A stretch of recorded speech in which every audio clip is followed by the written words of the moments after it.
What's going on, college football fans? It's Coach I, and you know I got the stat guy with me, man. We're here to talk some more college football. As you see it up top, we're here to talk some LSU Tigers, man. If you're new to the channel, we talk college football all day, every day, man. It's about those Tigers today, stat guy. Let's get into it. The fanatic, where we keep it 100, keep it real. That's the only way we know how to be. Talking that sports talk, you know what I'm saying? Straight out of South Carolina, upstate, A64. Yeah, the FANATTIC, the fanatic, where we keep it OG. We talking sports, so I call what I see. All right, man. How you feeling tonight, stat guy? Hey man, doing good. College football right around the corner, man. Let's get cracking. That's right, man. We're on to our second preview, man. Just to let you know, Tiger fans, we will be following along with the LSU Tigers this year, covering them, talking about at least 6 or 7 of their games, if not more. So just make sure you all jump into the channel, man. Subscribe, give us your input. We like to interact with the fans, man. Like we just did the South Carolina preview. Now we're on to the LSU season preview, man. Listen. Let's get into it, stat guy. Ain't no need to wait, man. Let's go ahead and talk about last year. Everybody know last year, Brian Kelly's first year, man, he came in there. They went 10-4 and won the SEC West in his first year. How about that, stat guy? Hey, definitely some head shaking after how the year started. So he was able to turn it around and get them rolling. That's right, man. They started out with a loss to Florida State, 1 point loss, but it was still a loss to Florida State. It was on neutral site, and they may get a little get back this year, but we'll talk about that later. Listen, man, they not for nothing, man. They I'm gonna be honest, I think for the first year they definitely exceeded expectations, especially by winning the SEC West, not just competing in the SEC West, but definitely winning. They beat Purdue in the Citrus Bowl. The best win, of course, was Alabama. Questionable losses was, I won't say the FSU because it was a 1 point loss, but Tennessee at home at noon. I get it was a noon game, but Tennessee beat them by 27 in LSU, and then to end the regular season losing to Texas A&M by 14. Yeah, I mean that A&M loss was bad. Maybe it's because they knew they had already locked up a trip to Atlanta, but that was just ugly. The thing looking back at this season, yeah, they went to the SEC championship, they won the West, but there was definitely room for improvement, right? I mean, they definitely Yeah. didn't have like a great season, but could this up expectations to unrealistic levels? And It definitely could, but they return a lot, and we'll get into that. But you right about that. It could. We'll talk about that when we get to the ceiling and the floor, but we'll see how that affects. I think just going off of of course, social media and the TV analysts and things of that nature, it definitely has raised expectations. You know what I'm saying? So let's talk about the roster management for LSU, man. Talking about the transfer portal and recruiting. Transfer portal, man, they lost 21 people in the transfer portal. They've been some movers and shakers in the transfer portal. That goes back into the beginning of the season last year. So like their first transfer happened in August.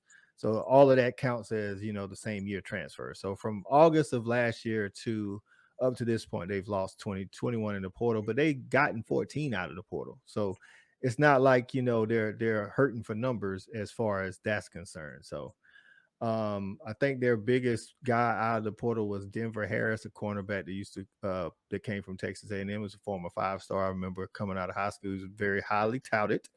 So, but they also in recruiting, 6th in recruiting, 3rd in the SEC. So, I mean, what you thinking about how Brian Kelly's trying to get that roster going in the Bayou? Yeah, no. Anytime you have a coaching change, you're going to see probably an even more of a larger uptick in the transfer, but being able to go and replace guys you lose with guys that want to be there and want to be in your program that you're building at that caliber is huge. And obviously, kind of the question mark I had for Brian Kelly coming to LSU, was he a good recruiter because he was at Notre Dame, or was he a good recruiter? And look, I know LSU, especially for the state of Louisiana, recruits itself, but you take finishing 6th in the country all day long. I mean, he put a heck of a class together in year one. That's right. Every year, man. 6 of you talking about top 10 in recruiting. like I say, LSU does a little bit of that yourself, but let's just say he didn't mess up a lot of things. I know he had the little the first year he came in, he had the video dance or whatever. But you know what? Maybe that made him more human to some of the recruits, and they, kind of like, you know what, we kind of like a little bit of that. So man, let's talk about their offense and what they got returning, man. I think the first point, and I'm gonna jump out here, man, with some key players and key for different reasons. Both of the quarterbacks. Jaden Daniels and Nussmeier.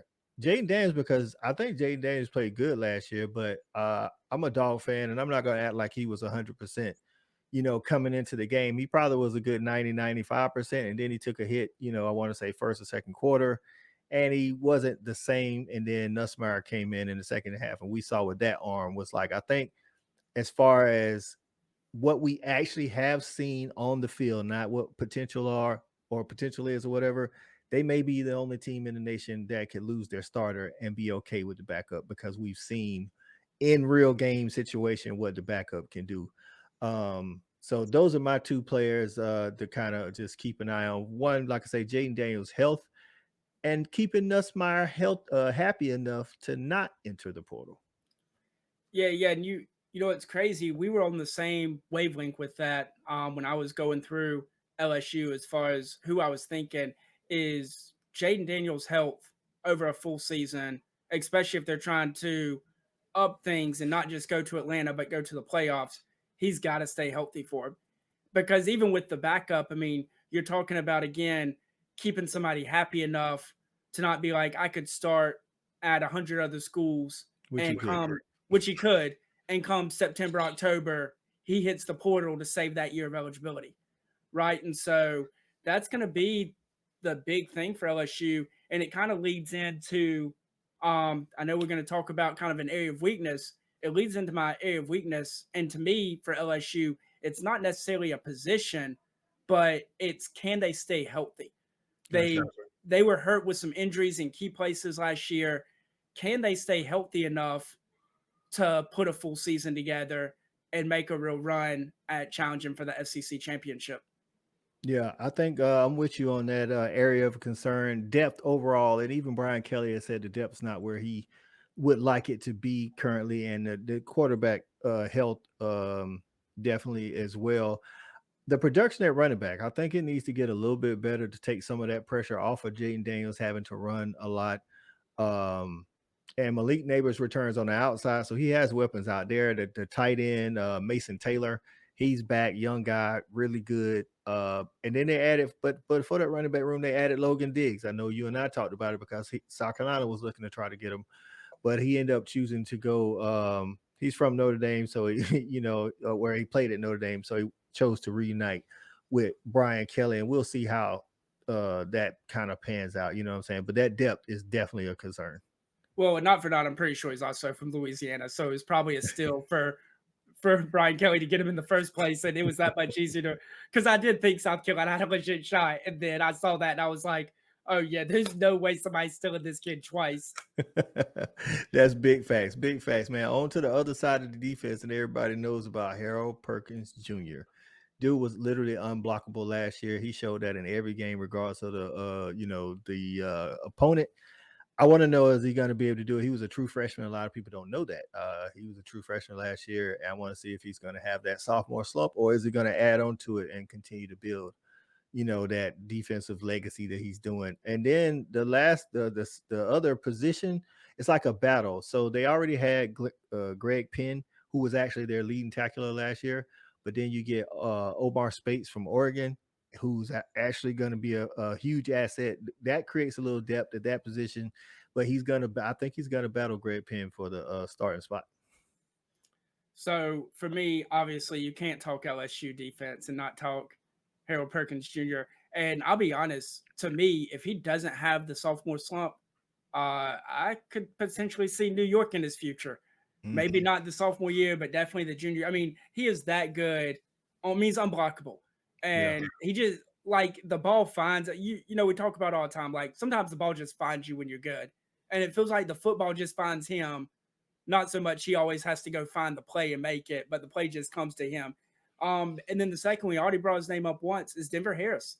I'm looking for this 5-star coming in to make an impact on LSU, kind of get a fresh restart from some of the stuff that was going on with Texas A&M, and I'm interested to see if he can live up to the 5-star hype coming out of high school. That's right. Denver Harris, areas of concern that you just hit it on the head is the depth in the secondary because they're relying on Denver Harris transfer from Texas A&M and also Deuce Chestnut, a transfer from Syracuse. So, like you said, you and I talked about how Syracuse normally has a pretty decent secondary, if not, pretty above average. So they're counting on these transfers to come in and mesh really well to start off. It doesn't hurt that you got, what's his name? I want to say Makai Wingo up front on the defensive line. You got Harold Perkins putting pressure on the quarterback. So that might make your job a little bit easy, but that's my area of concern, that depth in the secondary. Yeah, and it's mine as well. But looking at just you're relying on two transfers to step in right away. And I'm not sure when either one of them hit campus if they were there early, but I'm pretty sure they're both summer and enrollees. So it's like you don't have a whole lot of time to get them to mesh together. But the one good thing for LSU fans, if y'all don't keep up with Syracuse or haven't watched film on Deuce, Syracuse has a really good secondary that is overlooked because it's Syracuse and they don't get much media attention. I think the kid can be really nice in the SEC for him. There it is, man. LSU fans, let us know in the comments, man. Who are those players that you're looking forward to seeing or an area of concern? And if you like the content, man, don't forget to comment, like, and subscribe. Like we said earlier, we will be following along with LSU this year, covering them, talking about the ins and outs and the highs and the lows, man. Finally, man, let's wrap this thing up by talking about the 2023 outlook. So you stated it earlier and you mentioned it, and it is what it is. After you win the SEC West, there is no going back down from that as far as expectations are concerned. Next step is winning the SEC and making the CFP. Can they do that? So along the way, man, there's some games that are very pivotal for LSU.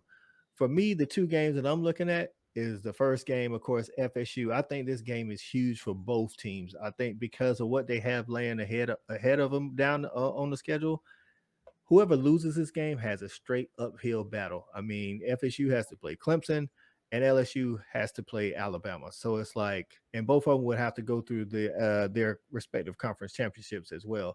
And then the second game, of course, is the Beast of the West. It's Nick Saban himself. I know the quarterback situation hasn't been settled in Tuscaloosa, but it's still Nick Saban. You still have to run, and they got to go to Alabama. So that's the second game that I'm looking at. What about you? Yeah, no, for me, the first one's going to Ole Miss, going to the Grove. Man, it's just we talk about road games in the SEC are just hard anyway.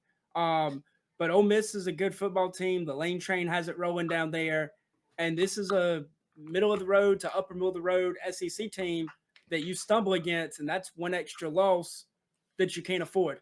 And then the second one for me is the Texas A&M game. Can they get some revenge? Obviously, that game didn't end their regular season the way they wanted it to, as far as building confidence rolling into Atlanta to face your dogs. But can they get some revenge against A&M and get a little get back, as we like to say? But I mean, who knows? I mean, we thought A&M was dead in the water, and then they turned around and did that. So those are my two as far as kind of season-altering games. There it is, man. And like you said, A&M is a key game because they added Bob Petrino. And regardless of what you think about the culture in College Station, Bob Petrino, as long as he's left alone, can score on, he can score any school he goes to. So with that said, man, what do you thinking the ceiling and the floor is for this LSU team? Expectations are high, man. Expectations are high, and I'm gonna probably get some slack for this, but I think it's realistic based on their schedule. Because their schedule is not fun by any means. I mean, it's fun for college football fans like me and you, but I wouldn't want to play that week in and week out. I'll be honest, I could see them go in anywhere from 7-5 being the floor, which I think gets a lot of questions asked at the end of the year, all the way to them being 11-1 and being back in Atlanta. Yeah, man. I'm with you on the ceiling, man. I think the ceiling is definitely 11-1. It's hard to say a team's going to go 12-0, but I think they have the tools to do it. It's can they stay healthy? If they stay healthy, I think it's for sure a possibility that they go 11-1. I think the floor for them should be set at 9-3. if you're not 9-3 because of what's returning, I get it. The schedule is brutal, but like if you think about it, let's say they lose to FSU, they lose to Bama, bro. You get one more. Your crossover game is, I want to say, Florida, and I don't know who the other team is. It's not. I don't think it's Tennessee again. So it's like, why would you be losing more than 3 games with the talent that you bring back? Because, like I said, I feel like their quarterback room is the only one where we know what the backup is and we're comfortable with them. Of course, a lot of people have highly touted people or people that's been in the system, but like even at Georgia, like I mean, we see what Carson Beck can do, but he hasn't done it in meaningful minutes, and we don't know. Even though there's a 5-star and 2 4-stars behind them, we don't know what they are. It's like, but at LSU, those expectations are high because they have Jaden Daniels and they have Nussmeier. And again, Nussmeier didn't come in the SEC championship just to salt the game away. He was trying to come back. Like this was like pivotal moments for LSU, and he actually, I want to say, he might have outpassed Jaden just when you talking about half and half. So with all the talent they got down there, Brian Kelly's coaching acumen, I think 9-3 is realistic. If he goes 8-4, I'm not saying they should be talking, but I just think the floor should be set at 9-3. Yeah, and just so you know, kind of how I got there with my 7-5 floor. Obviously, it starts with a loss to Florida State week 1 and kind of get the wheels rolling. But I mean, you have Bama on the schedule. Either one of the Mississippi schools could beat them. Arkansas is going to be a formidable opponent as well. I mean, that's why the West is just so brutal week in and week out that it's so easy for things to get out of hand. If you're not a well-oiled machine and just running through it, it's so easy for that one trip or stumble to have you then rolling down the side of a hill instead of climbing back up it like they did last year. Yeah, man. So we'll see about it, man. LSU fans, let us know in the comments what you think the ceiling and the floor will be for your beloved Tigers. And don't forget to like, comment, and subscribe, man. We will be following along the LSU Tigers this year, man. So come check us out. We look forward to doing that LSU FSU preview at the beginning of the season. We will have a Florida State fan on here, or 2 for that matter. We may have a couple of just checking in because they're feeling high and mighty, you're feeling high and mighty, and it's gonna be on, man. For the Stat Guy, this is Coach I, the Fan Addict on the Fan Addict Sports Network. Yeah. We got it jumping like it's that valley. I call my dogs out the pound, let's go eat. Turn on the Fan Addict, let's have a debate. Who really hold down the Southeast from state to state? What team hungry gonna eat everything up off they plate?